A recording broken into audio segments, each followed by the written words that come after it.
नमस्कार, मैं डॉक्टर राशि Mishra Shivani hospital and IVF Kanpur से और कुसुम आईवीएफ छिंदवाड़ा से। अवेयरनेस सीरीज को आगे बढ़ाते हुए आज हम एक बहुत इंपॉर्टेंट टॉपिक के बारे में डिस्कस करने वाले हैं, मेल इनफर्टिलिटी।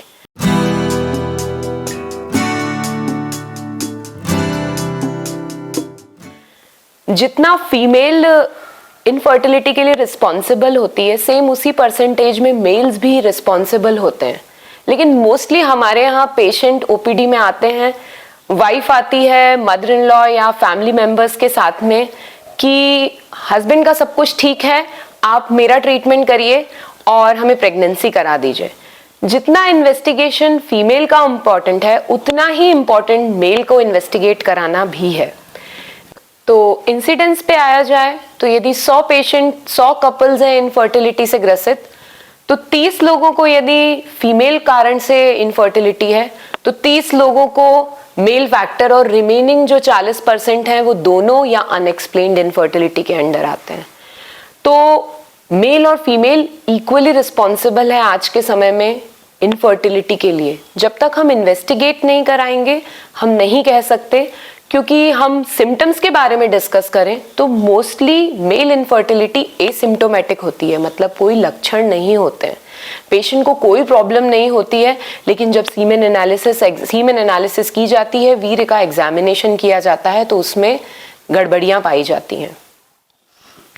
कुछ पेशेंट्स में सिम्टम्स मिलते हैं, उसमें ऐसा हो सकता है कि पेशेंट को इरेक्शन की प्रॉब्लम हो, इजैकुलेशन की प्रॉब्लम हो, या रिलीज होने पे वॉल्यूम बहुत ही कम हो, कुछ ही ड्रॉप्स आ रहा हो बाहर। इंटरकोर्स के बाद में फीमेल पार्टनर कंप्लेन करे कि सब कुछ तुरंत बाहर आ जाता है। इसके अलावा वीर्य का कलर लाल, पिंक कलर, पीला कलर, ये सब इन्फेक्शन या ब्लड आने के साइंस होते हैं, ऐसा मिल सकता है। इसके अलावा पेशेंट को वीर्य में एक अजीब सी बदबू या इस तरीके की चीज मिल सकती है जो इन्फेक्शन की तरफ हमें आइडिया देता है कि इन्फेक्शन हो सकता है इस पेशेंट को। प्राइवेट पार्ट्स में स्वेलिंग, वेरिकोसील या हाइड्रोसील, वहां पानी का इकट्ठा होना, एक ही गोली महसूस होना, अनडिसेंडेड टेस्टिस, इस तरीके की प्रॉब्लम, इस तरीके के सिम्टम्स मिल सकते हैं। एक और चीज बड़ी कॉमन होती है, चाइल्डहुड में या कभी ट्रॉमा की हिस्ट्री हो, कि गोलियों में ट्रॉमा हुआ हो, चोट लगी हो, ब्लंट ट्रॉमा, जो कि फर्टिलिटी को बड़े स्ट्रांगली अफेक्ट करती है फ्यूचर में। तो इन सभी लक्षणों के साथ में यदि कोई पेशेंट है तो उसे जल्दी इन्वेस्टिगेट कराना चाहिए, क्योंकि सीमेन एनालिसिस तो कुछ ज़्यादा रिक्वायरमेंट ही नहीं है, नॉन इन्वेजिव, मतलब कोई ब्लड का भी नहीं है टेस्ट, सैंपल बस देना होता है उसमें।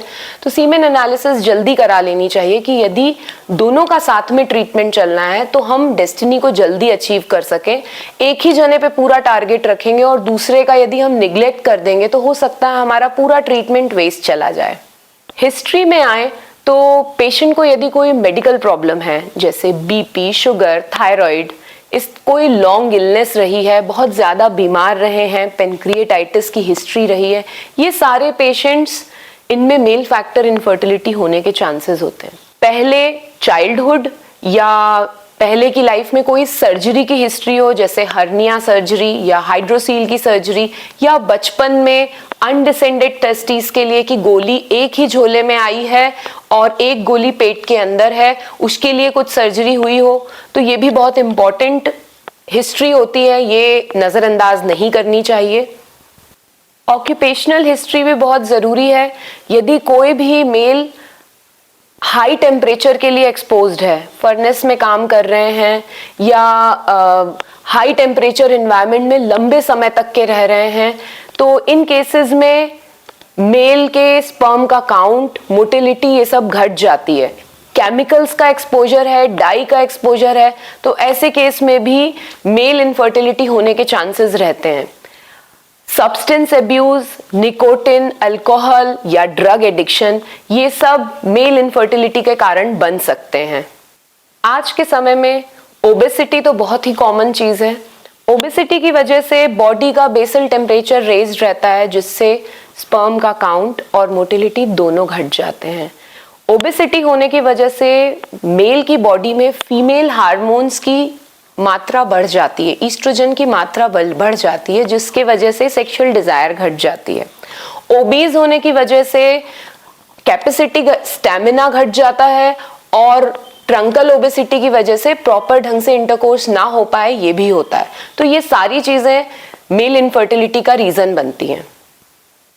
यदि कोई मेल कैंसर सर्वाइवर है, बचपन में या यंग एज में कीमोथेरेपी की हिस्ट्री है, तो इन पेशेंट्स को भी मेल इनफर्टिलिटी, काउंट कम, काउंट जीरो होना, ये सारी चीजें हो सकती हैं। ऐसे केसेस में यदि बच्चा एडल्ट उसमें कीमोथेरेपी हुई है, तो हर एक जने को कीमोथेरेपी के पहले अपना सीमेन फ्रीज करा देना चाहिए, ताकि हमारे गैमीट्स, हमारा जेनेटिक मटेरियल प्रिजर्व रहे, और हम फ्यूचर में जब प्लान करें तो उसको प्लान कर सकें, उस स्पर्म से प्लान कर सकें जिसपे कीमोथेरेपी का इफेक्ट नहीं है। तो आइडियली प्री कीमोथेरेपी, कीमोथेरेपी के पहले इन्हें फ्रीजिंग की एडवाइस देनी चाहिए। और यदि ऐसा नहीं हुआ है तो आपको जल्दी इन्वेस्टिगेट कराना है। जब हम इन्वेस्टिगेट कराएंगे तभी पता चलेगा कि सीमेन पैरामीटर डिस्टर्ब तो नहीं है। तो इस एपिसोड में हमने बात किया कि क्या क्या कारण होते हैं और कितने इंसिडेंसेस हैं मेल इनफर्टिलिटी के, और किन लोगों को इस चीज का सोच के रखना है कि मुझे मेल इनफर्टिलिटी हो सकती है, मुझे डायग्नोसिस जल्दी करानी है। इन सब कारणों के बारे में डिस्कस किया। अगले एपिसोड में हम डिस्कस करेंगे कि कैसे इसे डायग्नोस किया जाए, सीमेन एनालिसिस के पैरामीटर्स का क्या इंपॉर्टेंस होता है, और कैसे मेल इनफर्टिलिटी को ट्रीट किया जाए। तो ये जानने के लिए हमारा नेक्स्ट एपिसोड जरूर देखें। Thank you so much.